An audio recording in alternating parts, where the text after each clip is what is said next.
M&A 관련돼서 이 AMR 관련 기업들의 몸값이 굉장히 비싸졌다. 7천억에서 8천억. 이 정도 자금을 조달하기 위해서는 시가총액이 이 정도까지는 올라가야죠. 주가가 끌어올라가야 되니까. 그래서 이 부분에 대해서 반드시 여러분들이 기억하셔야 된다라는 거고, 유상증자 시에 어떻게 주가가 급락하겠지만 다시 반등한다.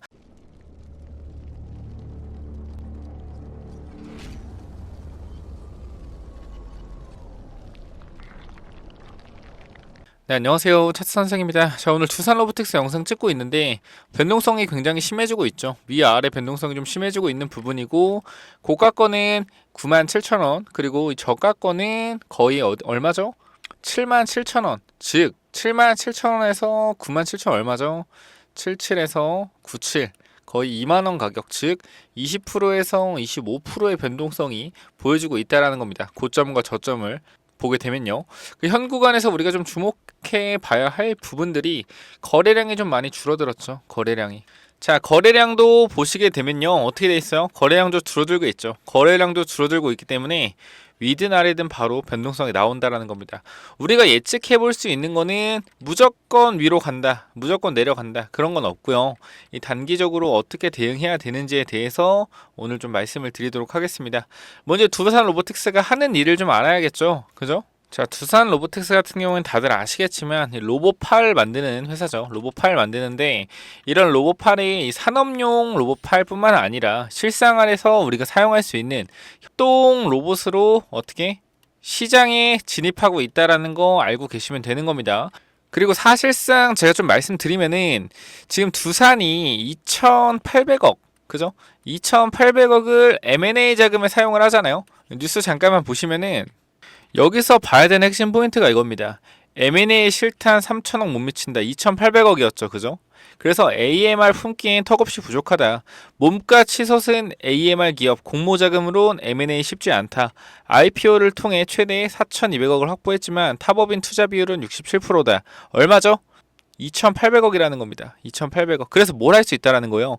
상장 후 유상 증자 등 추가 조달 가능성 급부상한다라는 겁니다. 이 이슈가 9월 25일에 나온 이슈인데, 제가 계속 여러분들께 말씀드린 거, 이 주주 배정 유상 증자 가능성을 절대로 배제할 수 없다라고 했습니다. 주주 배정 유상 증자. 자, 나쁜 게 아니에요. 나쁜 게 아니다. 주주 배정 유상 증자도요, 결과적으로 이 탑업인 취득과 이 공장의 증설, 이런 부분에 대해서 주주변 유상증자는 굉장히 좋은 미래 성장성을 부여하는 그러한 유상증자이기 때문에 어떻게 보면 좋다라고 볼 수도 있어요. 근데 이제 채무상환 자금이나 운영 자금으로 주주한테 돈을 땡기는 거는 안 좋게 보는 거예요. 근데 여기서 두산 같은 경우는 이 탑업인을 어떻게 인수할 가능성이 있기 때문에 이거에 대한 유상증자는 단기적인 악재, 장기적인 호재로서 작용될 수 있는 부분이 있다라는 겁니다. 이거에 대해서 여러분들이 알고 가셔야 된다라는 거고, 그래서 클리어 패스 인수가 불반될 두산 로보틱스는 2순위 후보군 기업을 물색하고 보인다. 다만 증권사에서는 M&A 인수합병 추진이 쉽지 않을 것이란 관측이 나온다. 클리어 패스 로보틱스 인수전에서 가격 경쟁력이 밀렸던 만큼 향후 M&A 투입해야 할 돈은 두산 로보틱스의 예상을 뛰어넘을 수 있다는 지적이다. 로크웰 오토메이션의 클리어 패스 로보틱스 인수가는 7천억에서 8천억 원대로 두산 로보틱스가 제시한 가격보다 2배가 높았던 것으로 전해진다. 투자은행 IB 업계는 인수 협상에서 양사 가격 적차가 상당했기 때문에 두산 로보틱스 입장에서는 상장 이후 추가 유상증자 등을 통한 자금 조달을 통해 AMR 업체를 인수해 나갈 가능성이 높다는 시각이다. 공모가 밴드 상단 26,000원을 감안해 볼 때 이번 상장으로 조달하는 금액은 4,200억이다. 회사가 총 공모 자금의 67%, AMR, 스마트 팩토리, 파트너십 추진 등 탑업인 투자 자금을 배정함에 따라 M&A에 투입할 수 있는 돈은 3천억 이하이다. 두산 로보틱스는 기존 AMR 업체의 50% 이상의 지분 인수를 통해 진출한다는 방침을 세워두고 있다. 핵심적인 포인트를 봤을 때 AMR 관련 로봇들의 몸값이 굉장히 뛰었기 때문에 두산이 할 수 있는 게 뭐가 있다? 현재 구간에서 2,800억으로 할 수 있는 거는 굉장히 제한적이다. 그렇기 때문에 이 주주 배정 유상증자가 나올 가능성이 굉장히 높다라는 걸 일단 알고 계시면 됩니다.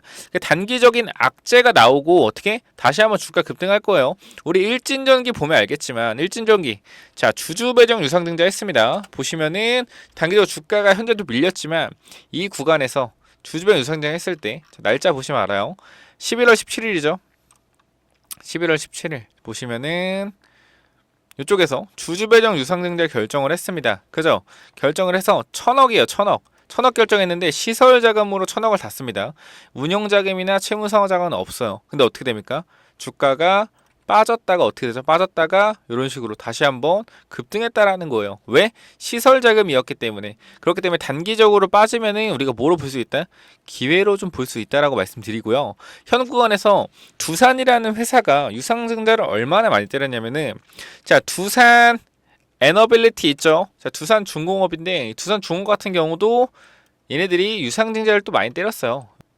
자, 이때도 보시면 알겠지만 유상증자를 좀 진행한 부분이 있고 진행하더라도 단기적으로 주가 반등했어요. 근데 얘 같은 경우는 두산 중국 같은 경우는 이 밑에 구간에서 단기적으로 이 3,000원 부근에서 3만원 부분까지 10배가 올랐기 때문에 주가가 유상증자 후에 이 비실비실했던 모습을 좀 보여줄 수 있고 단순히 얘 두산 중공 같은 경우는 돈을 어디다 쓰려고 했는지 보겠습니다.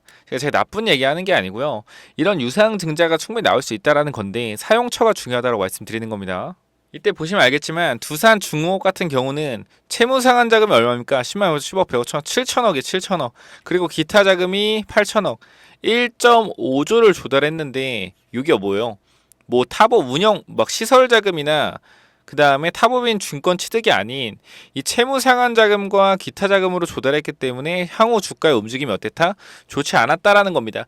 그렇기 때문에 타법인 출자나 시설 자금으로 들어가는 부분에 대해서 유상증자가 진행된다라고 하면은 단기적으로 빠졌다가 주가가 급등할 거라는 거예요. 이런 부분에 대해서 여러분들이 이해를 해주셔야 된다라는 거고 로보라는 종목도 이 구간에서 유상증자를 진행했습니다.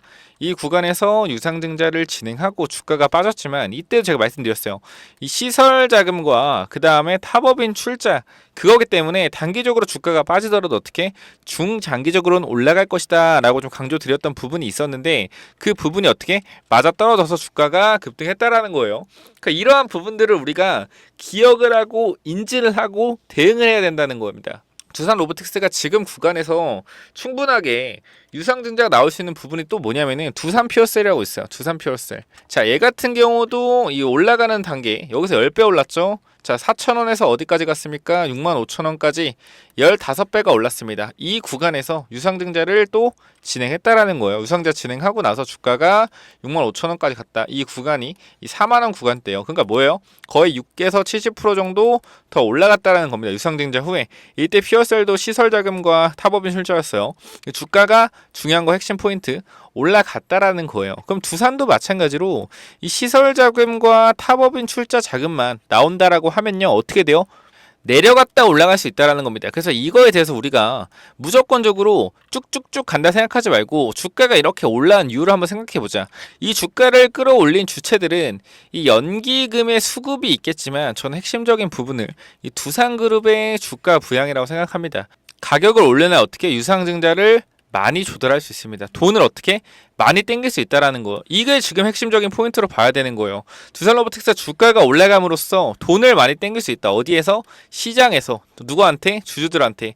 이거 분명하게 제가 말씀드릴 거예요. 지금 날짜 언제냐면은 2023년도 12월 10일 일요일입니다. 제가 이렇게 말씀드리는 이유에 대해서 기분 나쁘게 생각하지 마시고 유상증자 나올 경우 이 조정폭 반드시 기억을 하셔야 되고요. 유상증자 결정하고요. 어떻게 됐다? 분명한 것은 땡땡 %까지 주가 다시 올려놨다라는 겁니다. 이것만 여러분들이 알고 가시면은 제가 말씀드리는 이 추가 매수 타점 플러스 뭡니까? 플러스 목표가까지 확실히 받아가셔서 미리미리 준비하자라고 말씀드리는 거예요. 분명한 것은 타법인 출자 그리고 시설 자금으로 유상증자를 조정할 가능성이 굉장히 높습니다. 운영자금과 그 다음에 뭐 채무 상환 자금은 절대 아닐 거예요. 그렇기 때문에 우리가 지금 이 부분에 대해서 생각해 볼 수 있는 것은 유상증자 가능성 충분히 있다 없다? 있다라는 거예요. 왜? M&A 관련돼서 이 AMR 관련 기업들의 몸값이 굉장히 비싸졌다. 7천억에서 8천억. 이 정도 자금을 조달하기 위해서는 시가총액이 이 정도까지는 올라가야죠. 주가가 끌어올라가야 되니까. 그래서 이 부분에 대해서 반드시 여러분들이 기억하셔야 된다라는 거고 유상증자 시에 어떻게 주가가 급락하겠지만 다시 반등한다. 그렇기 때문에 이 하락폭 받아가셔서 추가 매수 타점 플러스 뭐 받아가시라고요? 두산이 유상증자 결정 후에 항상 반드시 올라갔던 이 가격대 이 퍼센트를 반드시 받아 가시라고 말씀드리고 싶습니다. 요거 받는 거 어렵지 않고요. 위에 번호 있죠? 010-9201-6329 이쪽으로 두산이라고 두 글자만 남겨주세요. 그럼 제가 간단하게 유상증자 시에 빠지는 하락폭, 제한적입니다. 유상증자 한다고 마이너스 30%안 빠져요. 딱 이 마이너스 1%에서 빠진다고 기도하는 거 아닙니다. 가능성을 열어두는 거, 언제 어느 구간에 나올지 모르기 때문에 유상증자 결정하고 마이너스 1%에서 마이너스 30% 안쪽으로 나온단 말이에요. 추가적으로 더 나올 것 같지는 않고요. 그러면은 이 하락을 어떻게, 이 하락하는 땡땡 퍼센트, 이 퍼센트의 변동성만 알고 있으면은 유상증자 결정하고 내려갔을 때 어떻게 한다? 이거 이상 빠지면 바로 매수하면 된다라는 겁니다. 거기가 추가 매수점이고, 목표가는 이 저점부터 제가 말씀드리는 땡땡 퍼센트, 저희 위에 보면 연구소TV에요. 연구소TV. 확실하게 이런 유상증자에 대해서 많이 연구를 했기 때문에 이 하락폭과 상승폭, 이 제한적인 하락과 목표가 나온다라는 겁니다. 이 두산그룹의 여태까지 유상증자를 했던 거 보면은 전부 다 체계적이고 계획적으로 진행했기 때문에, 그렇기 때문에 위에 번호로 두산이라고 두 글자만 남겨주시면은 확실하게 어떻게 대응해야 되는지 말씀드리겠습니다. 감사합니다.